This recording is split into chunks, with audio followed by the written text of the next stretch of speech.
Please like this video and subscribe to Story Tales. I hope you enjoy the story. Let's begin. The machinery plant hummed with rhythmic clatter as Clayton Mercer wiped sweat from his brow. 12 hours on his feet had left dark stains under his armpits and a dull ache in his lower back. He glanced at the clock, 7:43 p.m. Another day done. Heading out, Mercer? Frank, his supervisor, called from across the floor. Clayton nodded, peeling off his work gloves. See you tomorrow. You still good for that extra weekend shift? Johnson's kid is sick again. A moment's hesitation crossed Clayton's face. Delilah would be upset. She'd been planning a shopping trip with her mother. But the overtime would help with next month's mortgage payment. I'll be here, Clayton said.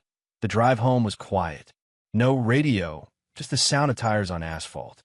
Clayton rehearsed what he would say when he walked through the door. Maybe tonight will be different. Maybe tonight they'd talk like they used to, before Maureen moved in, before the arguments became so one-sided that he'd stopped participating altogether. The house lights were on when he pulled into the driveway. From the outside, it looked like any other home on Cedar Lane, 2 stories, beige siding, a basketball hoop that Wyatt rarely used anymore.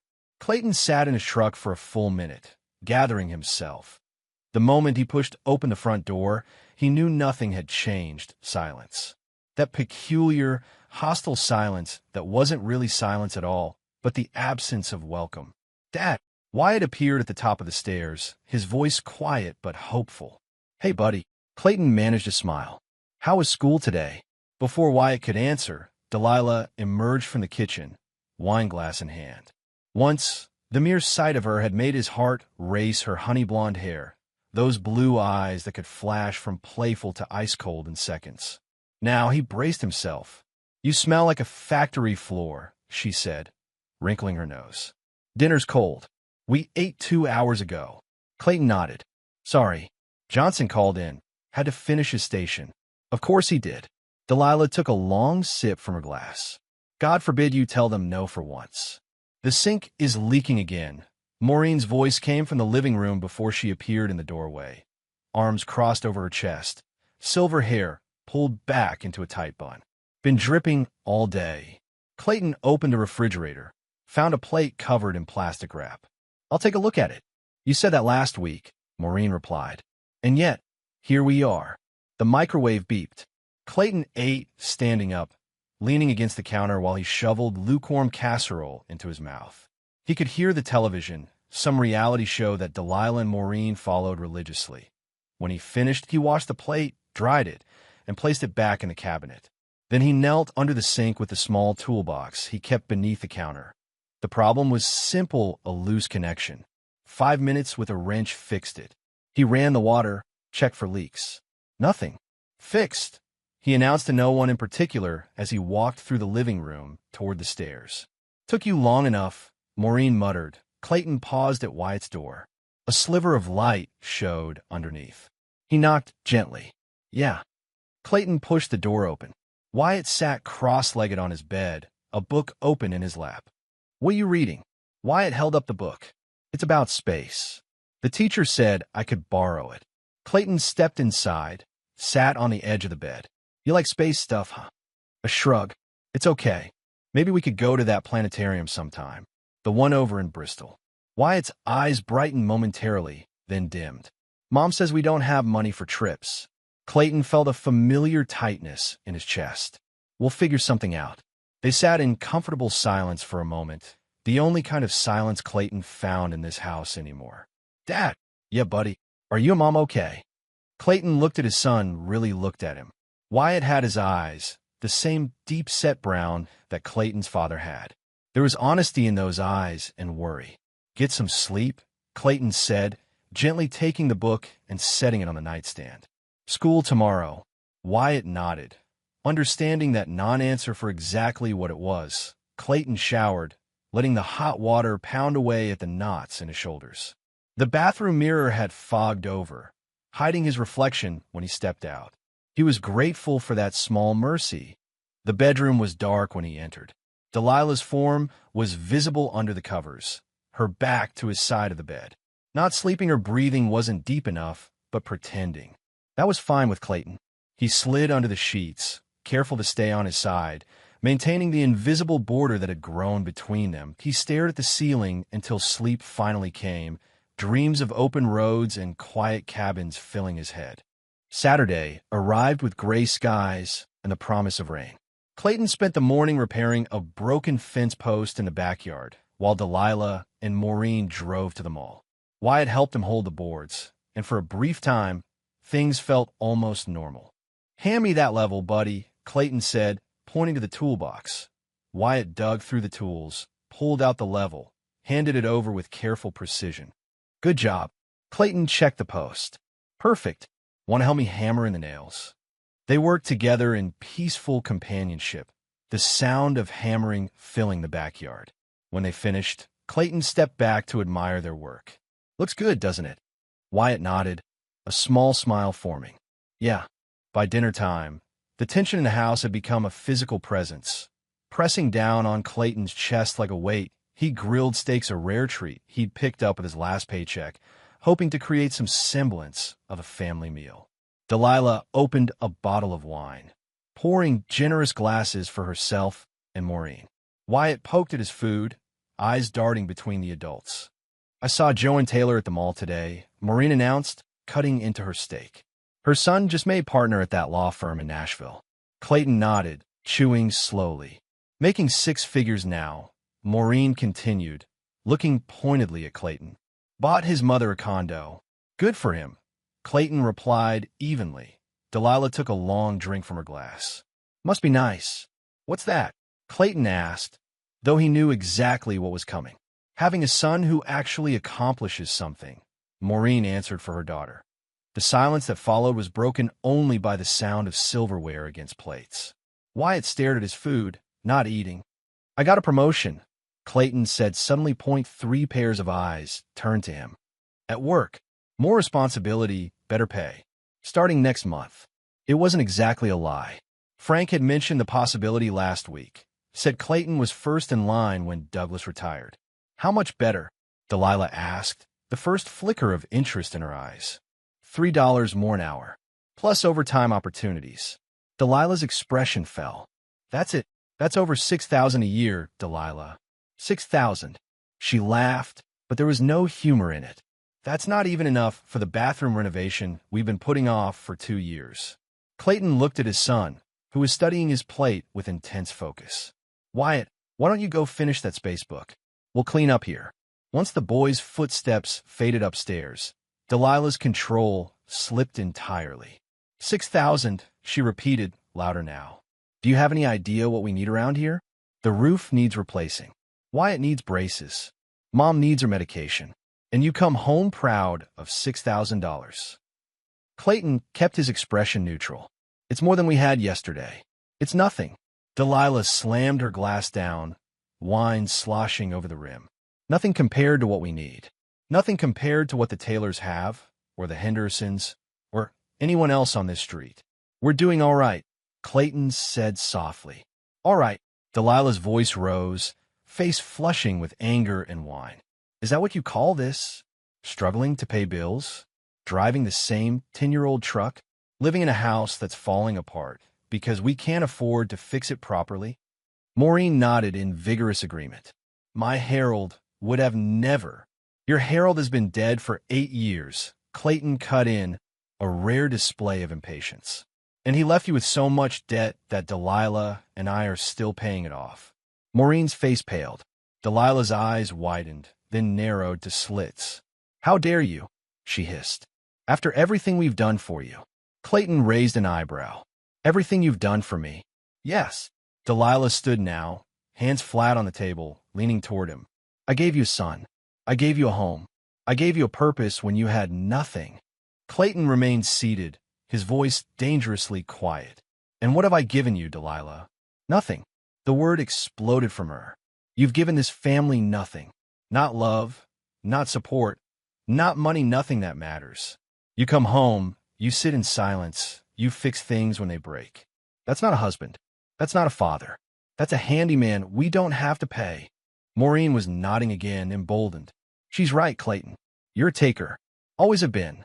Delilah wasn't finished. Years of resentment poured out like poison. You know what Joan Taylor said to me last month? She said she never understood what I saw in you. Never understood why I married down instead of finding someone with ambition.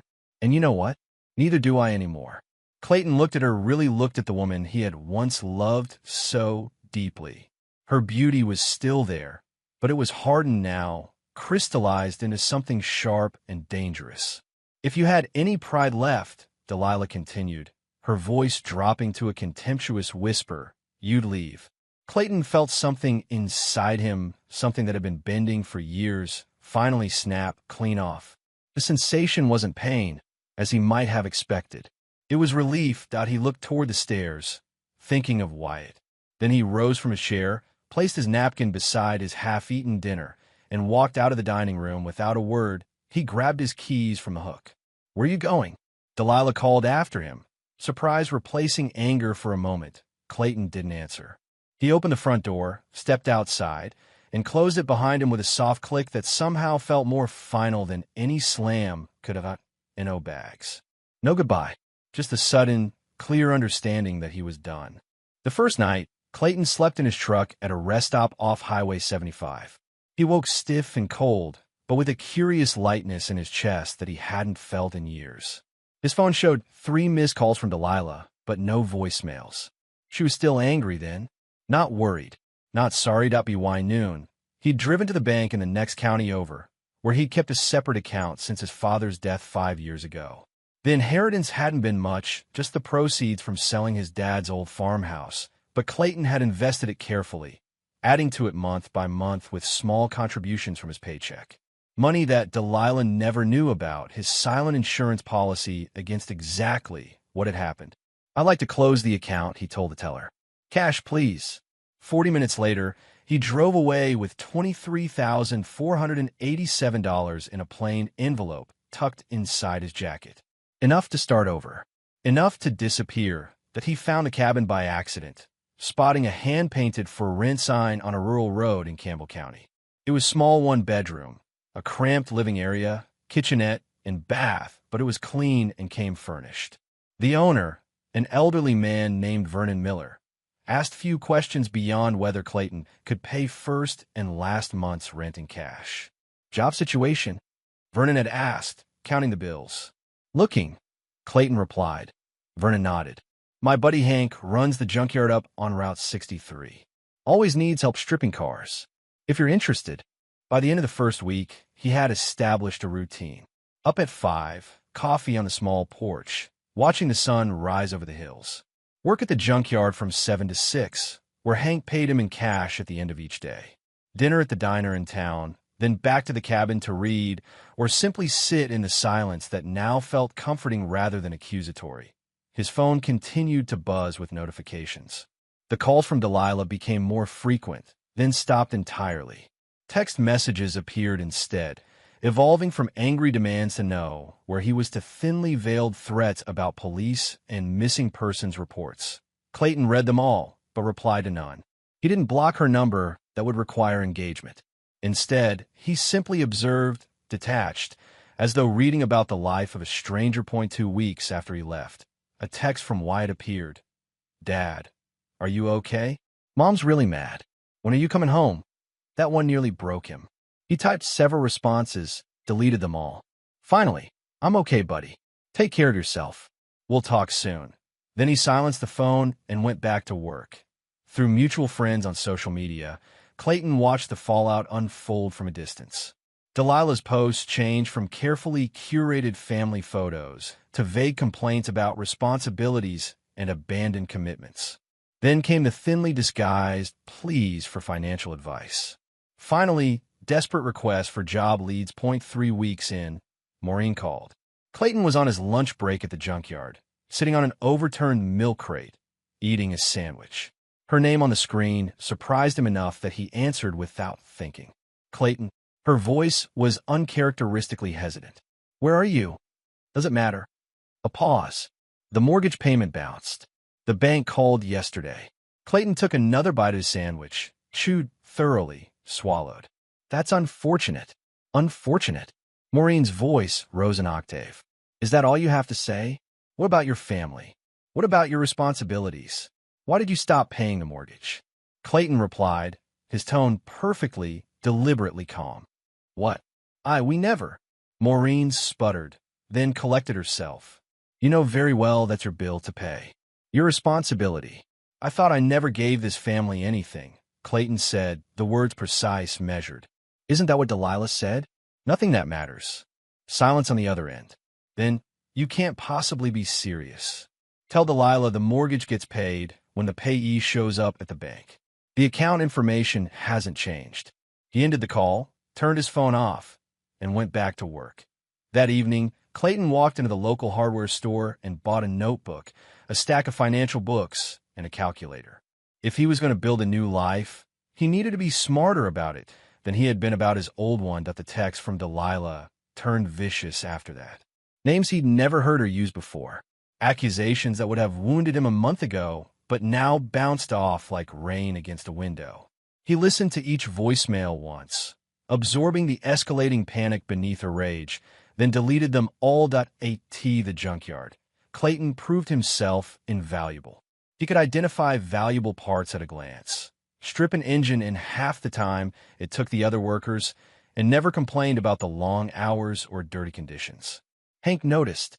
You ain't never said where you came from, Hank remarked one evening as he counted out Clayton's pay. Nowhere worth mentioning, Clayton replied. Hank nodded, seeming to understand. Got a kid who could use some help with his truck. Transmission's shot. Pay you extra if you're interested. Clayton was. The boy turned out to be Theo, Vernon's 16-year-old grandson. Smart kid, eager to learn. Clayton found himself looking forward to their evening sessions in Vernon's garage, teaching Theo the things his own father had taught him about engines and machinery. 1 month after leaving, Clayton sat on his porch with a cup of coffee and his financial notebook. He had been careful with his money, spending only on necessities.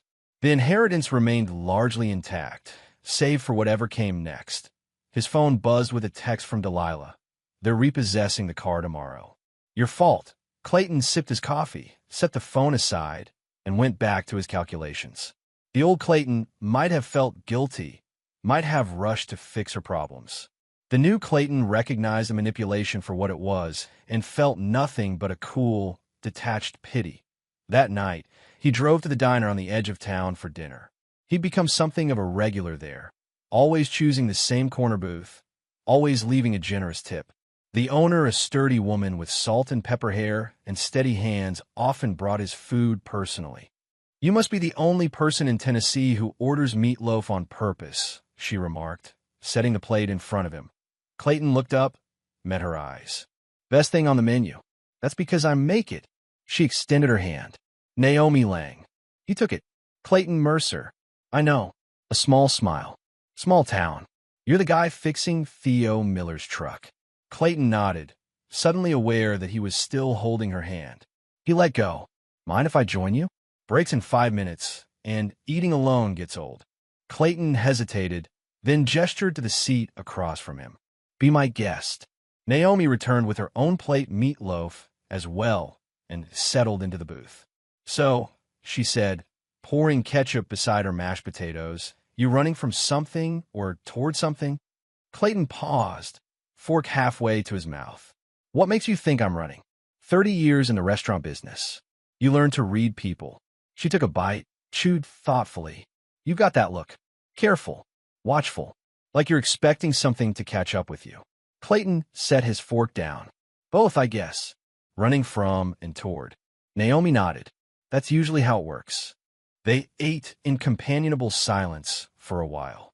It was the most comfortable Clayton had felt around another person in years. Lost my husband 5 years back, Naomi said suddenly. Car accident. Out-of-towner, drunk, crossed the center line. Clayton met her gaze. I'm sorry, she shrugged, a gesture that conveyed both acceptance and the permanent weight of loss. Life happens. You adapt or you drown. I adapted. When Clayton left an hour later, he felt oddly energized. His phone showed 5 new texts from Delilah and 1 from Wyatt. Mom says you're not coming back. Is that true? Clayton pulled over to the side of the road, hands suddenly shaking.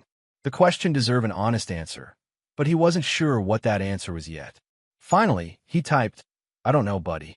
But no matter what happens, you and I are going to be okay. He sent a message, then continued home through the darkness. The road ahead unclear, but somehow less intimidating than it had been when he first drove away from Cedar Lane. 6 weeks after Clayton left, the bills began to pile up. Not in his mailbox, he'd barely received any mail at the cabin beyond a local newspaper that Vernon insisted on sharing, but in the digital alerts that still pinged his phone. Credit card payments missed. Utilities marked past due. The second mortgage notice from the bank, this one threatening foreclosure if the account wasn't brought current, that he sat on his porch, scrolling through the notifications with clinical detachment. It was like watching a controlled demolition from a safe distance, fascinating in its systematic collapse, but no longer personally dangerous. The junkyard. Clayton had taken on additional responsibilities. Hank trusted him now, let him handle customer transactions, and manage the small crew of part-time workers who came and went. The pay had improved, still cash, still under the table. Clayton saved most of it, adding to his growing nest egg. "Got a proposition for you," Hank said one afternoon, leaning against the hood of a half-stripped Chevy. "My cousin's got a night course at the community college. Accounting for small businesses. Thought you might be interested." Clayton looked up from the transmission he was dismantling. "Why's that?" "Because you're the only one around here who can count past 10 without taking off their shoes," Hank replied dryly. "And because I've seen those books you're always scribbling in during lunch. Man with a plan, that's what you are." That night, Clayton drove to the college and registered for the course. Then he added another basic business management. The semester would start in 3 weeks. Back at the cabin, he found Wyatt had texted again. "The power went out yesterday. Mom's really scared. Grandma keeps crying." Clayton's chest tightened. He hadn't anticipated this, hadn't thought through how his absence would affect his son day to day. He'd been so focused on escaping Delilah's contempt that he'd failed to consider the practical impact on Wyatt. "Did the power come back on?" He texted back, "Yeah. Mom paid something, but she says we might lose the house." Clayton stared at the message for a long time. Then he opened his banking app, navigated to the joint account he shared with Delilah. It showed a balance of $42.17. The savings account was empty. Where had the money gone? He and Delilah together had brought in nearly $5,000 a month. The mortgage was $1,200. Even with utilities, food, and Maureen's medications, they should have had a cushion. He dug deeper, examining the transaction history. Restaurant charges, clothing purchases, online shopping deliveries, salon appointments. The pattern was clear and entirely consistent with how Delilah had always spent money. The difference was that now, his regular deposits weren't there to cover the expenses. After an hour of deliberation, Clayton transferred $500 in the joint account, enough to keep the lights on and food in the refrigerator, but not enough to enable Delilah's spending habits. He added a memo to the transfer, for Wyatt's needs only. 10 minutes later, his phone rang Delilah. He let it go to voicemail, then listened. "You miserable, selfish bastard." Her voice was raw, a mixture of fury and desperation. $500? After everything? You think that covers what you owe us? You think that makes up for abandoning your family? Wyatt cries himself to sleep every night because of you. Mom had to borrow money from her church group to pay for her heart medication. And all you can manage is $500 with your little passive-aggressive note. Clayton deleted the message, turned off his phone. He wouldn't be manipulated again. The next day at the diner, Naomi slid into his booth without waiting for an invitation. It had become something of a routine over the past 2 weeks. She took her break when he came in for dinner, and they shared a meal and conversation. "You look like hell," she observed, stirring sugar into her coffee. "Rough night," Clayton admitted. "Want to talk about it?" When he hesitated, she added, "Or we can talk about anything else. Weather's been nice. Theo's truck is running again. I'm thinking about adding blueberry pancakes to the menu." Clayton managed a small smile. "The truck's really working, like a charm. Kid's been driving up and down Main Street all day, showing it off to his friends." Naomi studied him. "But that's not what's bothering you." Clayton sighed, ran a hand over his face. "I'm not sure what the right thing to do is anymore." "About my son," Clayton said quietly. "I left him." Understanding dawned in Naomi's eyes. "Ah, so that's what you're running from." A family. Not exactly. Clayton struggled to find the words. I left my wife and her mother, but my son got caught in the crossfire. How old is he? 12. Naomi nodded slowly. Old enough to understand something's wrong. Not old enough to understand everything. Exactly. Clayton pushed his food around his plate. His mother is struggling financially. I sent some money, but it's complicated. Complicated how? Clayton looked up, met her steady gaze. She told me I never gave them anything, that I was a taker. So I left to show her exactly what I'd been giving all along. And now I'm watching it all fall apart from a distance. And I'm not sure if I'm teaching her a lesson or just being cruel. Naomi reached across the table, placed her hand over his. Then that's your answer. Whatever else happens, whatever else you decide, that boy needs to know his father loves him. Clayton nodded, the knot in his chest loosening slightly. Thank you. That night, Clayton sent a text to Wyatt. I miss you, buddy. I'm working some things out. It may take a while, but I promise we'll see each other soon. 3 days later, the car was repossessed. Clayton learned about it through Facebook, where Delilah had posted a thinly veiled plea for rides to job interviews. The comment section was filled with sympathetic friends offering help and asking what had happened to Clayton. That Delilah's response made his blood boil. He abandoned us without warning, left me and Wyatt with nothing. Nothing. There was that word again. He closed the app, fighting the urge to respond publicly. It wouldn't help. Nothing would help except time and the natural consequences of her actions. That evening, Theo stopped by the cabin, proudly driving his restored truck. Mr. Hank said you might be able to help me with something else, the teenager said, leaning against the hood. Got an offer to help old man Pritchard with his landscaping business this summer. But I need to learn how engines work, for the mowers and stuff. Clayton found himself agreeing to regular tutoring sessions. Twice a week, he and Theo would work on small engines in Vernon's garage, with Clayton teaching and Theo absorbing everything like a sponge. You're good with him, Vernon remarked one evening as they watched Theo drive away. Got a way of explaining things that make sense. Clayton shrugged. He's a good kid. Makes it easy. Got one of your own? The question caught Clayton off guard. Yeah, boy. Wyatt. Vernon nodded. Thought so. You got that look when you're showing Theo something. Like you're saving it up to show someone else someday. The observation hit closer to home than Vernon could have known. 1 month after Clayton left, Maureen called again. It was early morning, and he was sitting on the porch with his coffee, watching the sun burn away the mist that clung to the hills. That he answered on the third ring. Yes. Why did you stop paying the mortgage? Maureen's voice was thick with tears. They're going to take the house, Clayton. They're going to put us out on the street. Clayton took a sip of his coffee. I didn't stop paying the mortgage, Maureen. I stopped giving Delilah money to pay the mortgage. There's a difference. What does that even mean? The result is the same. Is it? Clayton kept his tone neutral. What happened to the money I was bringing in every month? What happened to Delilah's paycheck from the insurance office? You're telling me that between the two of you, you couldn't come up with $1,200 for the mortgage? Silence, then a muffled sob. Things have been tight since you left. Delilah lost her job.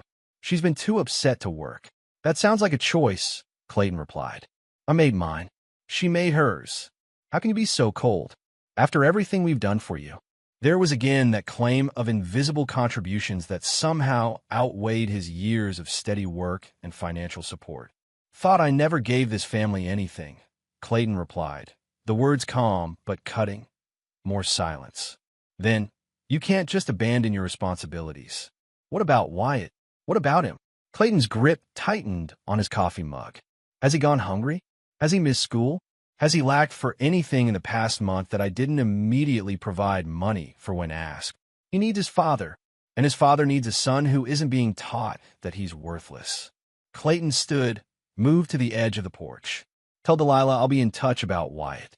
As for the rest of it, you made your bed. Both of you. He ended the call, set his phone on silent, and went inside to get ready for work at the junkyard. Clayton threw himself into physical labor, stripping engines and hauling scrap metal until his muscles burned and his mind quieted. Hank watched him with concern, but said nothing. That evening, the text from Delilah began to pour in, a torrent of rage and accusation. He was cruel, heartless. A monster who cared about nothing but his own selfish needs. She had given him the best years of her life, and this was how he repaid her. On and on, message after message, each one more desperate than the last. Clayton read them all, absorbing the fury like a man watching a thunderstorm from inside a sturdy house. When the final message came, "I hope you're out in hell," he typed a single response: "I'll send money for Wyatt every week. The rest is up to you." Then he blocked her number. Wyatt, however, could still reach him. That night, a text arrived: "Mom's really mad at you. She threw your clothes in the yard and burned some of your stuff." Clayton winced. "Are you okay, buddy?" "I guess. Grandma says we have to move soon. Mom keeps crying when she thinks I can't hear." A wave of guilt washed over Clayton. Not for Delilah or Maureen, but for his son caught in this mess. "I'm sorry, Wyatt. This isn't your fault. None of it. When are you coming home?" The question hung there, unanswerable in its simplicity. "I don't know yet. But I promise we'll see each other soon." "Okay. I miss you." Clayton's eyes burned. "I miss you too, buddy. More than you know." 2 months stretched into 3. The seasons began to change, summer heat giving way to the first crisp hints of fall. Clayton established a routine that felt, if not comfortable, at least sustainable. Mornings at the junkyard. Evenings at the community college, where he'd become known as the quiet, intense student who always sat in the front row and asked the most practical questions. Weekends split between odd jobs around town and helping Theo with increasingly complex mechanical projects. The money continued to accumulate. Clayton lived simply, spending only on necessities and his education. Each week, he sent funds for Wyatt through a newly established digital account that his son could access directly, an arrangement that had come after learning Delilah had been intercepting his previous contributions. "You're different," Naomi observed one evening at the diner. Their dinner conversations had become the highlight of Clayton's week, a chance to talk with someone who expected nothing from him except honesty.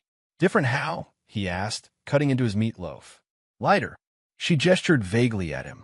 "When you first started coming in here, you had this weight on you. It's still there, but it's not crushing you anymore." Clayton considered this. "I'm learning to carry it differently, I guess. Or learning to set some of it down." Naomi sipped her coffee. "Heard you started classes at the college." News traveled fast in small towns. "Basic accounting, business management. Planning to stick around then?" The question hung between them, heavier than it should have been. "Maybe," Clayton replied. "Depends on a few things." "Your son?" Clayton nodded. "Among others." Naomi seemed to hesitate, then plunged ahead. "You never talk about her." "Your wife." "Ex-wife, eventually." "What happened?" "If you don't mind me asking." Clayton set down his fork, chose his words carefully. "We wanted different things. I wanted stability, security. She wanted more than I could give, I guess, or thought I was giving. And now I'm trying to build something new, something that's mine." Their conversation was interrupted by Clayton's phone buzzing. A text from Wyatt. "We're moving to Grandma's sister's place next week. Mom says I might have to change schools." Clayton frowned. "Where does your aunt live?" "Nashville. Mom says there's more jobs there." "Nashville. 3 hours away. Far enough to make regular visits difficult." "Let me see what I can do," Clayton texted back. "Bad news?" Naomi asked, noting his expression. "My wife is planning to move my son to Nashville." Naomi's eyes widened slightly. "Could she do that? Legally, I mean." "I don't know." Clayton ran a hand through his hair. "We don't have any formal custody arrangement. I just left. Might be time to talk to a lawyer." The next day, he approached Hank with a question. "You know any good lawyers around here?" Hank looked up from the engine he was examining. "What kind of trouble you in?" "Custody issue." Understanding dawned on Hank's weathered face. "Ernie Brax. Over in Clinton. Best family lawyer in 3 counties. Owes me a favor, too." 2 days later, Clayton sat in Ernie Brax's cluttered office. Ernie was a small man with sharp eyes and a sharper mind, who cut straight to the heart of things. "So you left the marital home without a formal separation agreement, have been sending money for your son, but not your wife, and now she's planning to relocate with the child to Nashville?" Ernie summarized, making notes on a legal pad. Clayton nodded. "That's about it. Any documentation of the financial support you've been providing?" "Bank records. I can show you the transfers. Good. And how much is in your separate account now? The one your wife doesn't know about. Clayton hesitated, then answered truthfully. Ernie whistled. That's a decent nest egg. And you've been working where? Hank's salvage. Cash payments. Ernie frowned. Not ideal from a documentation standpoint, but we can work with it. Any other income or assets I should know about? Clayton thought of his father's land, 80 acres of apparently worthless woodland that he'd inherited along with the small insurance payment. He'd never done anything with it, considering it more of a liability than an asset due to the annual property taxes. There's some land, he said slowly. My father's property. It's not worth much. Where is it? Clayton told him. Ernie's eyebrows shot up. You're joking. No. Why? Because the county approved a new highway interchange last month. Right through that area.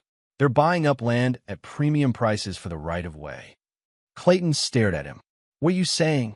I'm saying, Ernie replied with a growing smile, that your worthless property might be worth quite a lot now. And timing, my friend, is everything. Over the next few weeks, Clayton worked closely with Ernie to navigate the complex world of right-of-way acquisitions and property valuations. The county's initial offer for the land, $42,000, was rejected outright on Ernie's advice. By the time the third offer arrived, $280,000, Clayton could hardly believe the numbers on the page. This is real? He asked Ernie, who was smirking with satisfaction. Very real, and very much in your favor. Ernie slid the paperwork across his desk. Sign here, and you'll be a wealthy man by this time next week. As instructed, Clayton opened a new bank account in his name only, separate from any joint accounts he had shared with Delilah. The money minus Ernie's reasonable fee was deposited directly. That night, sitting on his cabin porch, Clayton looked out at the hills with new eyes. Everything had changed, yet nothing had. He was still the same man, still living in the same small cabin, still working at the junkyard. But now, for the first time in his adult life, he had options. His phone buzzed with a text from Wyatt. We're leaving Friday. Mom says I don't have to start the new school right away. Clayton texted back immediately. Don't worry, buddy. I'm working on something. Trust me, okay? Okay, Dad. I trust you. The simple faith in those words both warmed and terrified Clayton. He wouldn't let his son down. Not again. The next day, Clayton gave Hank 2 weeks' notice. Figured this was coming, Hank said with a resigned nod. You're too smart for this junkyard. Always were. I appreciate everything, Clayton replied, meaning it. You gave me a chance when I needed one. What's next for you? Clayton smiled slightly. I'm going home. The divorce papers arrived at Delilah's sister's apartment in Nashville on a Tuesday morning. Clayton knew because Wyatt texted him immediately. Mom just got some papers. She's crying and yelling on the phone with Grandma. What's happening, Dad? Clayton sat in Ernie Brax's office, his lawyer across from him reviewing final documents. It's okay, buddy. These are things adults have to work out sometimes. Don't worry. Your wife's attorney called, Ernie said, looking up from his computer. They want to discuss a settlement. Already? Clayton raised an eyebrow. The papers were just delivered. Ernie's thin lips curved into a smile. They ran a financial search. Standard procedure in divorce cases. Found your new account with the highway money. Now they're interested in talking. Clayton nodded, unsurprised. And what will they ask for? Half. Ernie replied promptly. Tennessee is an equitable distribution state. Since the land came from your father before the marriage, they'll argue that the proceeds should be considered marital property because you managed it during the marriage. Did I? Clayton asked. Manage it, I mean? Ernie's smile widened. Funny thing about that. There's no record of any development, improvement, or management of that land during your marriage. You paid the taxes, nothing more. And the county's interest came after you separated. Timing, as I said, is everything. 2 days later, Clayton sat across from Delilah for the first time in nearly 4 months. Her attorney, a sleek woman in an expensive suit, sat beside her. Ernie represented Clayton. The conference room in the law offices felt too small, too warm. Delilah looked thinner than Clayton remembered, the angles of her face sharper. Her eyes, when they met his, held pure hatred. Let's cut to the chase, her attorney began. My client is entitled to half of all marital assets, including the proceeds from the land sale. Ernie cleared his throat. My client respectfully disagrees.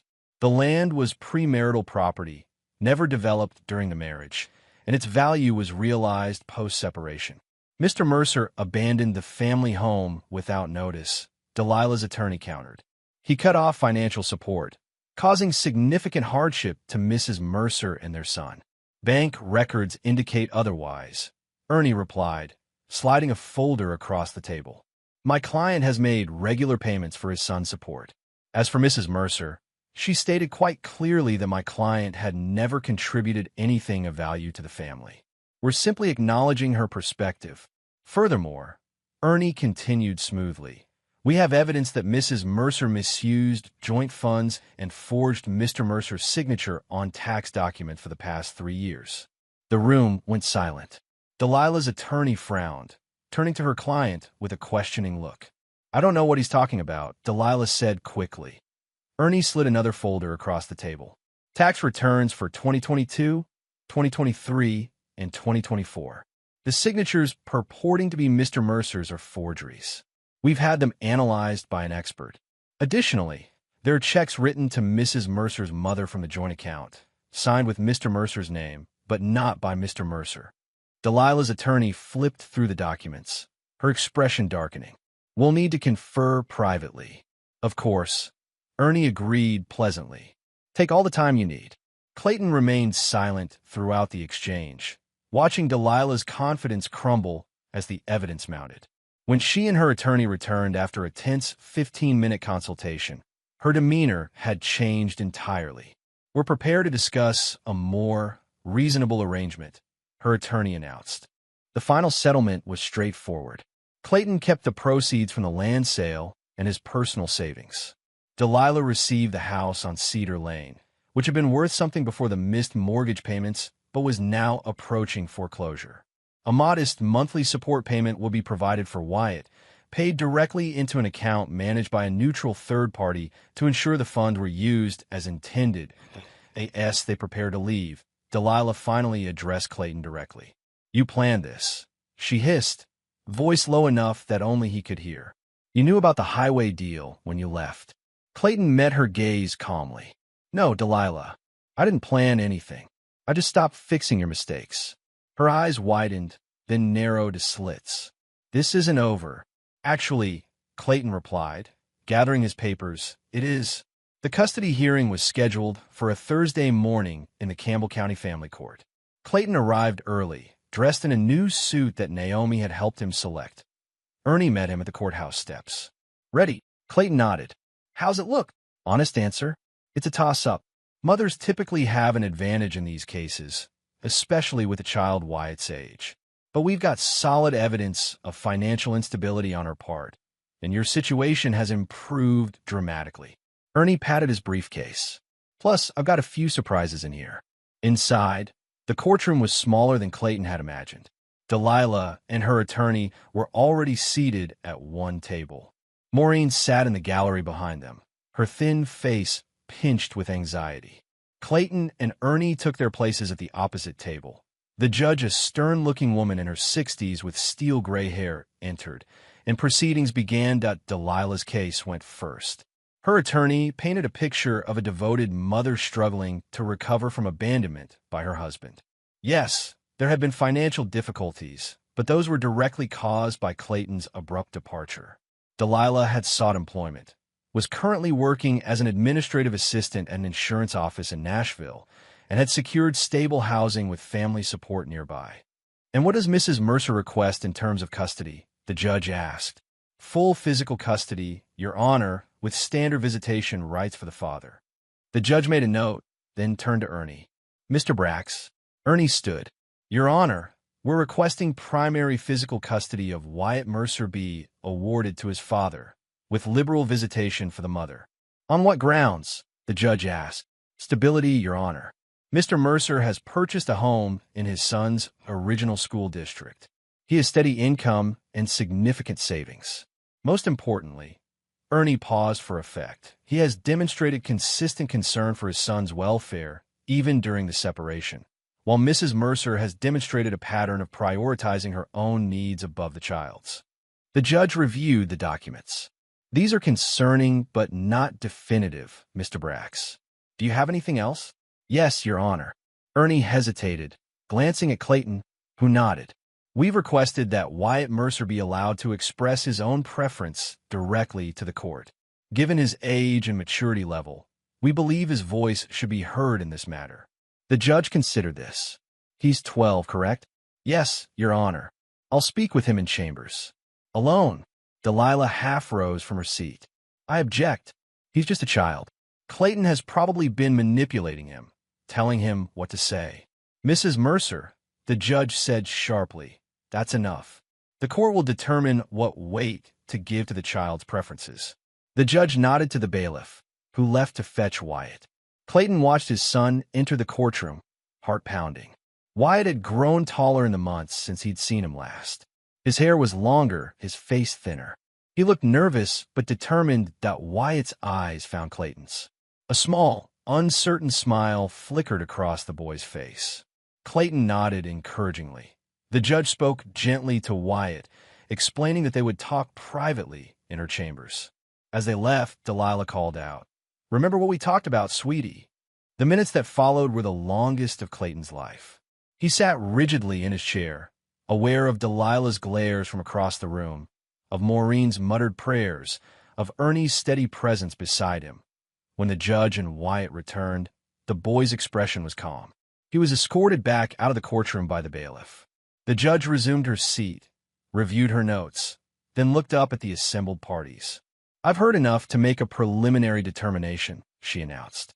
Based on the evidence presented in my conversation with Wyatt Mercer, I am awarding primary physical custody to Clayton Mercer with weekend visitation rights for Delilah Mercer. The words hung in the air for a moment before Delilah's outraged cry shattered the silence. This is ridiculous.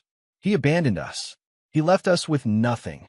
Mrs. Mercer, the judge said sternly, control yourself or you'll be held in contempt. You don't understand, Delilah continued, voice rising. He planned this. He set us up to fail. Ask our neighbors how he treated us.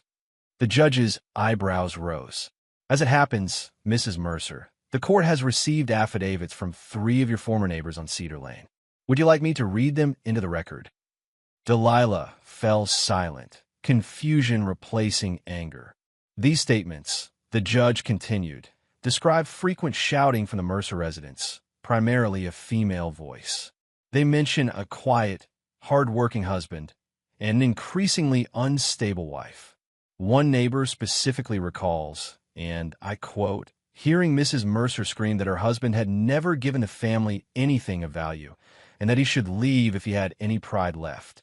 Clayton felt no satisfaction as Delilah's face crumpled. This wasn't about vengeance. It was about Wyatt.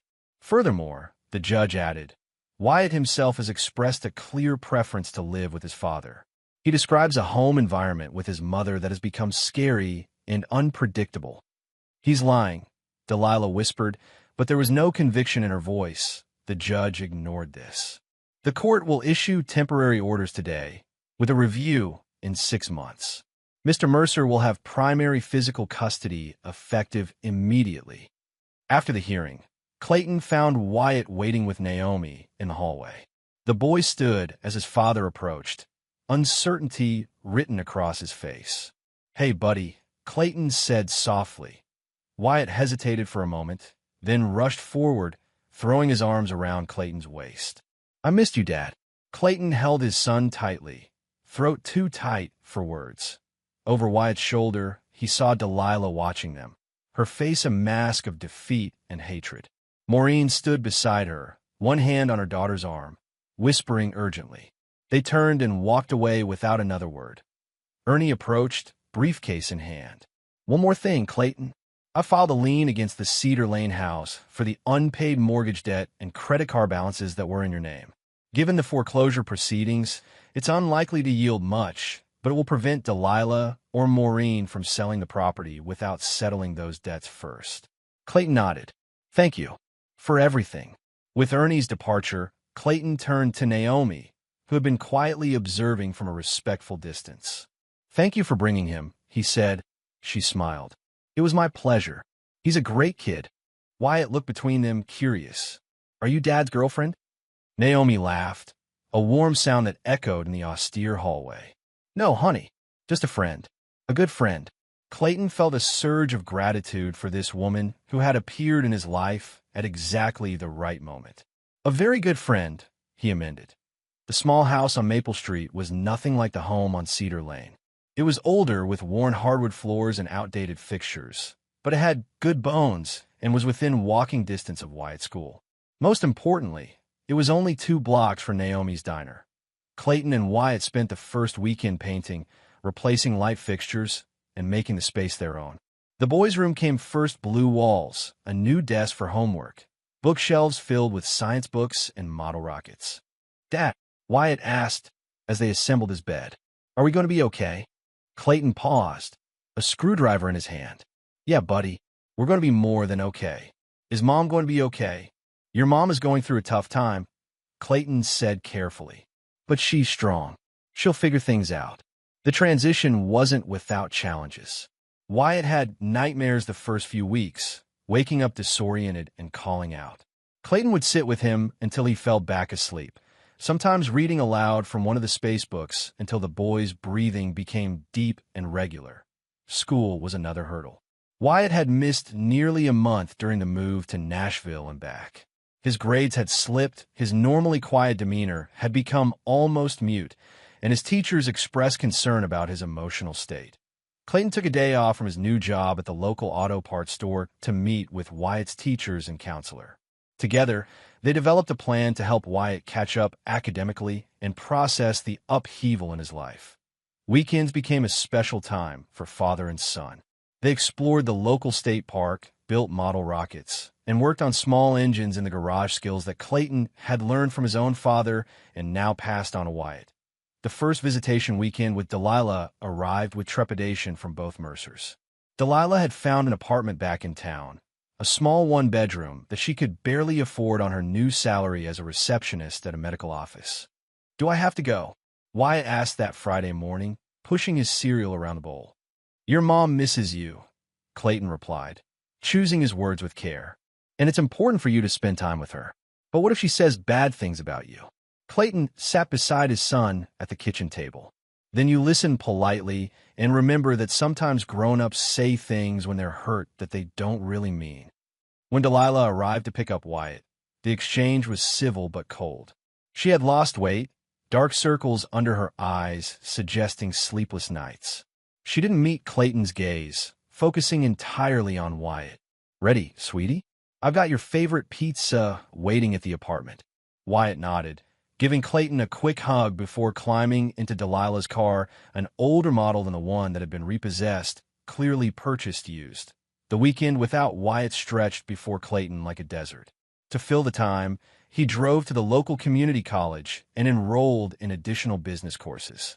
Then he visited the county clerk's office to inquire about the requirements for opening a small business.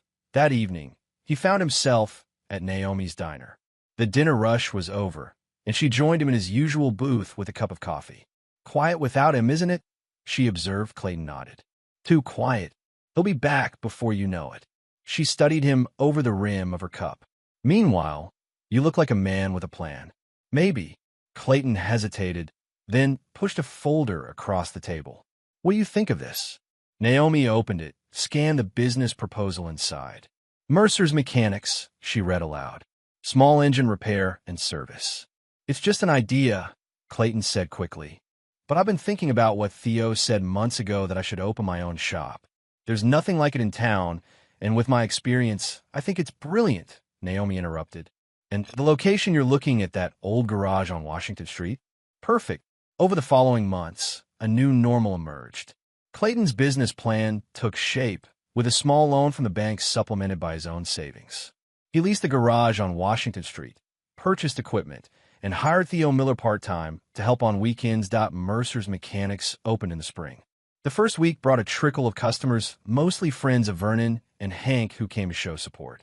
By the third week, word had spread about the quality of Clayton's work and his fair prices. The appointment calendar began to fill, Wyatt thrived in the stability of their new life. His grades improved, he joined the science club at school, and he spent Saturday mornings at the shop, learning from his father just as Theo had. The 6-month custody review came and went without incident.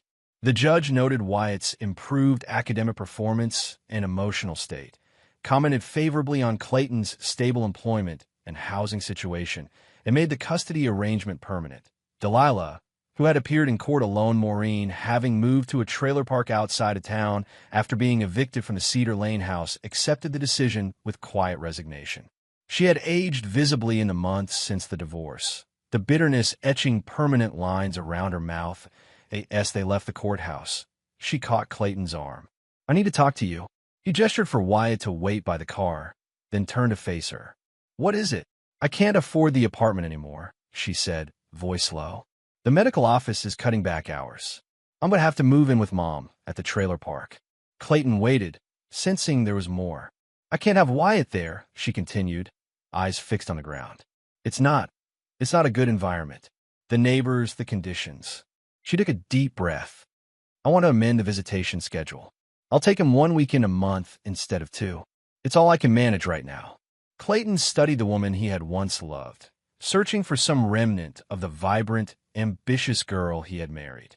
She had disappeared entirely, replaced by this hollow-eyed stranger. "If that's what you think is best," he said finally, "we can have Ernie draw up the papers." Delilah nodded, relief evident in the slight relaxation of her shoulders.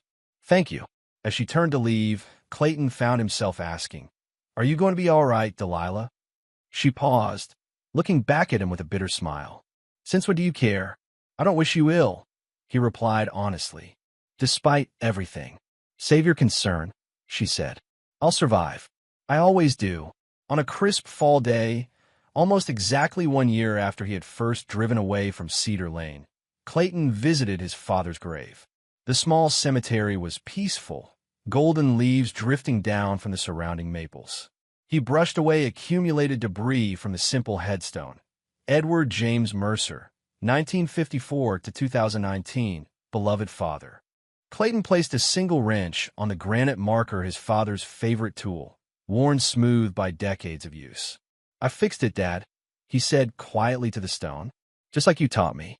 Identified the problem, found the right tools, and fixed it." The wind rustled through the trees, nature's only reply. The evening air had a crisp edge to it as Clayton and Naomi sat on the wooden bench outside her diner. The closed sign hung in the window, but they lingered, watching the sunset paint the western sky in shades of orange and purple. "Wyatt get off to his mother's okay?"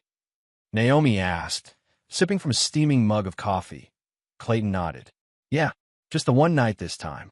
Her new job at the factory has weekend shifts." "And how's he handling all that?" "Better than I expected."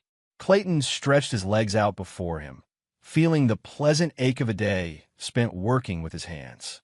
Kids adapt. He knows the routine now. They sat in comfortable silence for a while, the kind that can only exist between two people who have no need to fill every moment with words. In the years since Clayton had returned to town, their friendship had deepened into something more, not quite romance, but something equally valuable. Understanding, mutual respect, the potential for more when they were both ready. "Her Maureen's moving to Florida," Naomi said eventually. "Her sister found her a place in one of those senior communities."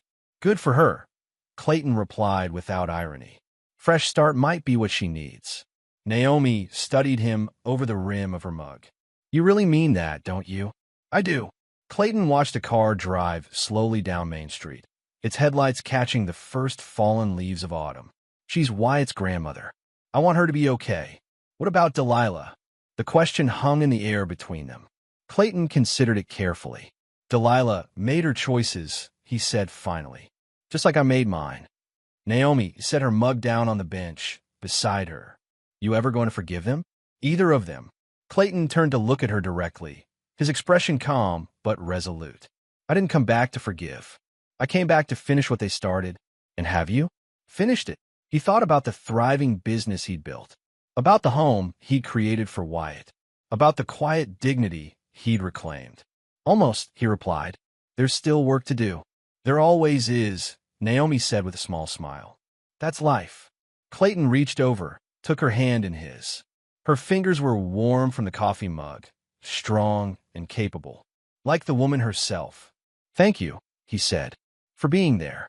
Through all of it. That's what friends do, she replied simply. Is that what we are? Friends. The question came out before he could consider its implications. Naomi squeezed his hand. For now. The rest, well, we've got time to figure that out. The last light of day faded from the sky, stars beginning to emerge in the darkening blue. Clayton felt a peace settle over him, not the easy peace of problems avoided, but the earned peace of challenges faced and overcome. It was a ruthless kind of peace, bought with difficult decisions and hard boundaries.